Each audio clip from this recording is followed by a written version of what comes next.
Hey guys, welcome back to my channel. And for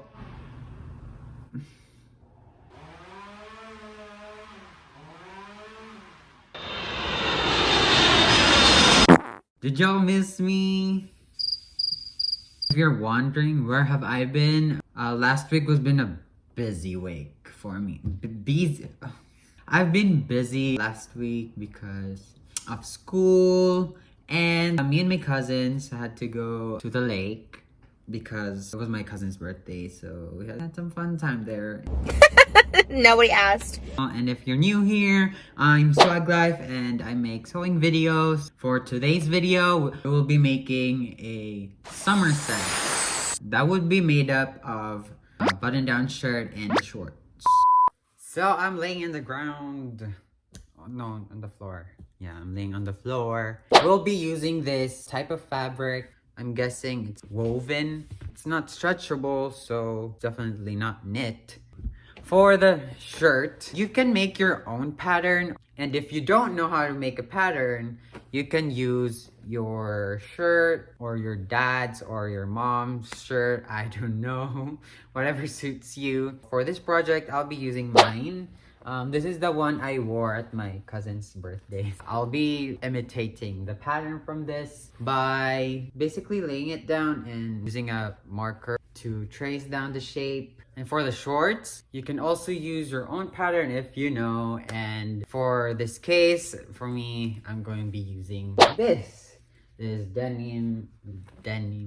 Ew. I used this also from my cousin's birthday. I'll be copying the pattern like this. We're gonna proceed to the cutting. Cutting. Like, you know? Cutting. Yeah. So starting up, I laid down the pattern that I copied from the shirt to the fabric. Now that part is kind of optional because you don't have to do that. You can just directly put the shirt onto the fabric and then trace it, but that's just what I did. These patterns that I'm cutting are the sleeves, the collar, and the back yoke. To share with y'all, I bought myself some rotary cutter. I feel like a real sewer now. Sewer? Sewist? I don't know. So this is what the yoke looks like. It's gonna be sewn at the back of the shirt. This part, I'm measuring the length and the width of the shirt and putting it on the fabric. So for the front and back panel of the shirt, you're going to need one panel for the back and 2 panels for the front. Once I finished, I then moved on to the shorts. Ah! Ow! I get poked by the pin, but moving on, I'm tracing the shorts and I'm gonna cut 4 pieces of it, so you're going to need 2 pieces for the front and 2 pieces for the back. After that, I cut out the waistband with the same exact measurement of my waist. Gosh. I cut myself, you've guessed it, the rotary cutter. I'm cutting out the band-aid because it's too big and we don't have the small band-aids.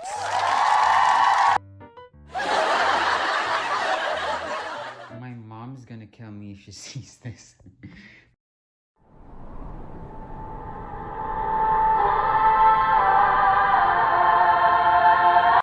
So, anyways, yay! These are the parts. I just made a mess. I cut out the pattern. We'll be moving on with the shirt first, and then we'll move on with the shorts. So, yeah. What can we do here?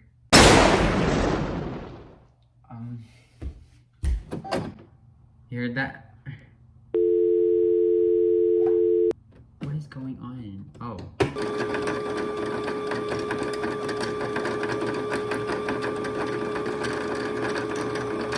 Eyelashes, blank stare.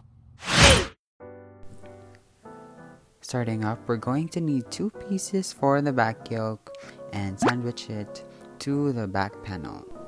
Then we proceed in sewing them together. After that, I gave it a lock stitch just to make it clean and professional.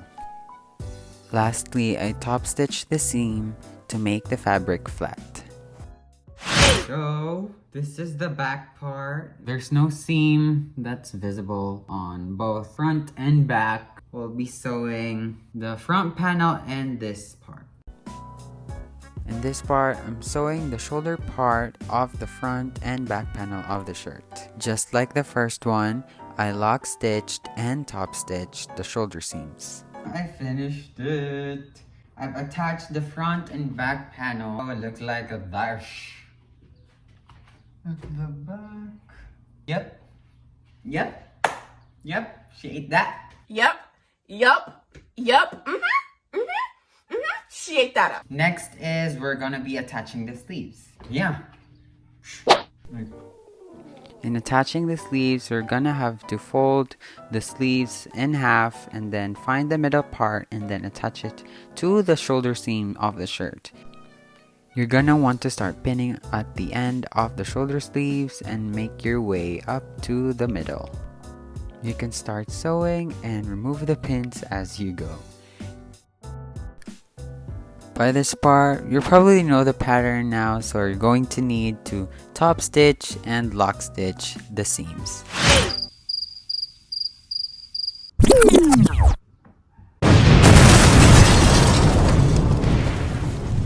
This is what it looks like. Yay! We'll be sewing the sleeves and the side, and we'll be moving on with the collar, next collar.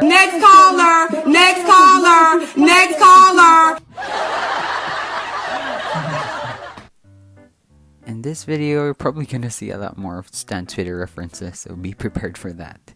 But anyways, I'm sewing the sleeves and then proceed on hemming the sleeves. Yeah. Ooh. I sewed the armholes. Yes. See, I told you. So here's me sewing the, let me check. Oh, I'm locking up the side seam of the shirt.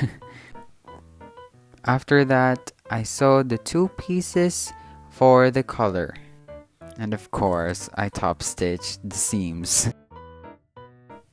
Now in attaching the collar to the neckline of the shirt, you're just gonna do the same thing as you did on the sleeves basically, but you're just gonna attach the first half of the collar to the shirt.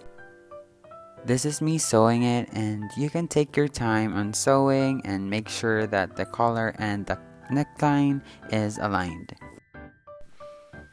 After sewing the first half of the collar, you're going to have to flip it and then fold it and make sure it's also aligned to the neckline. By the way, in folding the second half, make sure that the seam from the first half of the collar is tucked in while you fold. And here's me top stitching the collar to the neckline.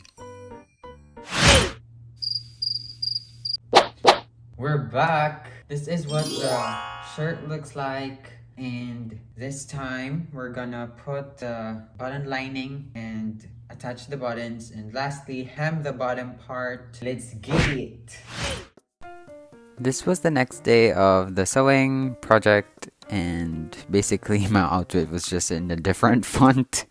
But anyways, I'm here making the button lining for the buttons and buttonhole. So you're just basically gonna top stitch it directly. You don't really necessarily need to stitch it and then top stitch and whatever that, like that, you know. After top stitching the lining, you can attach it to the opening of the shirt. In sewing the lining, you're gonna sew it like a bracket. Once you're done, you're gonna flip it inside out and then top stitch the seam. After that, I made the buttonholes to the shirt. Once finished adding the buttonholes, I aligned the buttons to the buttonholes and then hand sewed them in place. Lastly, I hem the bottom part of the shirt. This part is optional. I made a pocket to the shirt, so I'm folding the bottom part of the pocket once and I folded the top twice and sewed it in place. Once you're finished with the shirt, it's now time for the shorts. So you're gonna have two pairs of each side for the front and back. So you're gonna attach the curved side of the shorts and then sew. Once I finished, I made a flap to put behind the zipper for the shorts. I took my front panel of the short and then attached my zipper. In attaching the zipper, it needs to overlap so that the zipper is covered and not visible. After attaching the zipper, I then top stitched the seams. And this is what it looks like. This is me pinning the inseam of the shorts so that it could connect the front and back panel. As always, you're gonna sew, top stitch, and then lock stitch the seams. This part is optional, but I made pockets for the shorts just for the functionality of it. Once done, I then moved on pinning and measuring the pockets to the side seam of the shorts. In attaching the pockets to the side seam of the shorts, we're gonna put it on the wrong side of the short and then flip the pocket inside out and make sure they're all aligned in place. And this is how I sew the pockets. You're gonna top stitch it so that it'll look clean. Basically, this is what it looks like. Yo, we still need to pleat the front and the back so it could fit my waist. Yeah, I'm struggling here, y'all. Y'all gonna see my underwear. This part, I'm making two pleats to the front and attaching the pockets to the front panel of the shorts. And I made two pleats on each leg to the back. And here's me sewing the pleats in place. After that, I attached the waistband to the shorts. Now in attaching the waistband, we're gonna do the same technique as we did on the collar. Here's me sewing the first half of the waistband in place. Once finished, you're gonna flip it inside out and make a fold so that you could top stitch the seam. Here's me carefully sewing it, and I added belt loops just in case it doesn't fit my waist, but you don't have to do that. After that, I made buttonholes to the waistband of the shorts. And also buttons. Duh. Now for the last part, I then hemmed the bottom seam of the shorts. And here's the final reveal.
Yay!